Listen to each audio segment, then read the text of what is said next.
He hadn't heard from Mia in a couple of days and was wondering if she was okay when he received two messages in quick succession.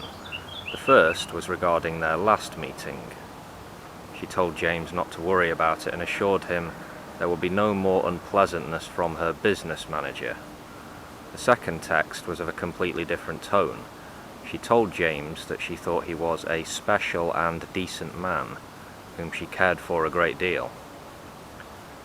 She asked him if he could help her, do her a favour at some future time, but she didn't go into any details. Mia said she didn't like to ask, but didn't know where else to turn. James was taken aback by this text. He was intrigued, of course, but he thought he should find out the particulars of this favour before committing. He sent her a message saying he'd be happy to discuss this the next time they met, which wouldn't be for a few days. A knock at the door. It was James's sister Rose. It was a Saturday, a day when she almost always popped round after the weekly shop for a chat. The main subject, her favourite topic, was her husband Mark, who she liked to badmouth, put down, undermine whenever he wasn't around. In her eyes he was lazy, lacked the proper drive and ambition to do anything useful with his life. He was a typical man, not good for much. She had a less than favourable view of the male sex. James would just sort of passively go along with most of what Rose was saying to save hassle, but occasionally he would offer a defence of Mark in the form of a possible excuse. But he never pointed out the obvious fact that Mark worked a 50-hour-week job in construction and was no doubt tired most of the time.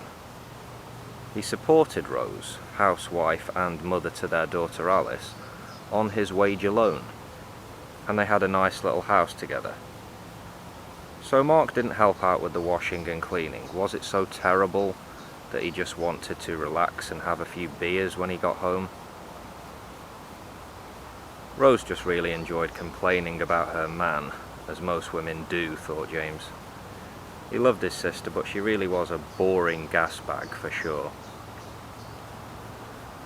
Over in Manchester, Mia was also entertaining a house guest. Her friend Hazel, student and fellow sex worker, had dropped by for a smoke and a natter. They had a new batch of weed in and were going heavy with the bong grips. Mia and Hazel had hit it off famously from the start. They were of a similar mind and similar worldview. They sat on the leather sofa, knees pulled up to their chests, smirking and giggling, swimming in THC. They both loved this city, but talked of getting out for a while, perhaps taking their services and talents on tour to more exotic locations. Southeast Asia was mentioned, as was the Americas. This was appealing, but Hazel had to focus on college to a certain extent, and Mia had problems that needed resolving in the here and now. Ideas of getting away would have to be kicked into the long grass for the time being. Still, it was fun to make vague plans through a cloud of intoxication with a close friend. They promised each other these plans would come to something.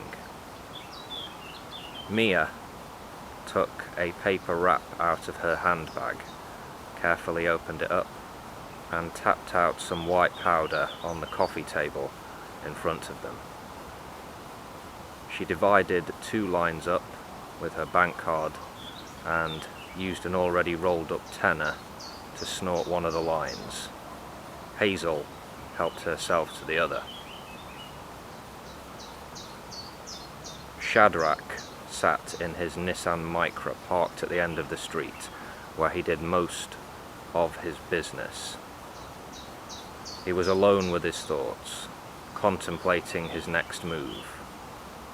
His business was desire. That's how he saw it.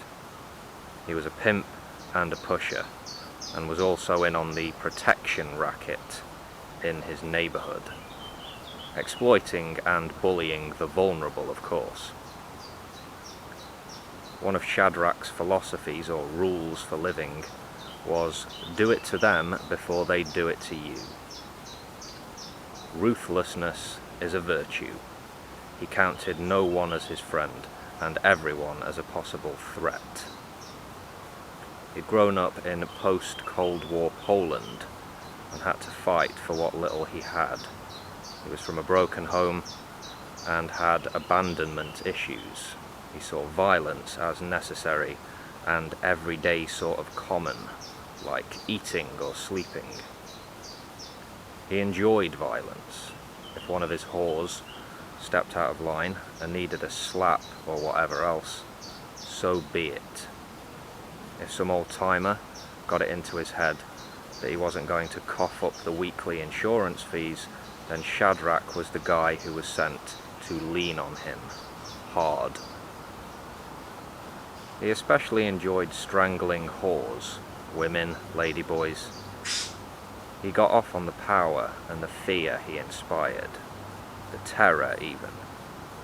His reputation was well known, and he knew how to use this form of currency. Time for action. A couple of slags over on Broomfield Drive need paying a little visit. A pair of prozzies who've been getting too big for their boots in recent weeks. Time for a shakedown and some rough stuff. Nothing too heavy, just enough to put them in their place. He started the engine, flicked his cigarette out of the window, and set off to ruin Mia and Hazel's Saturday afternoon.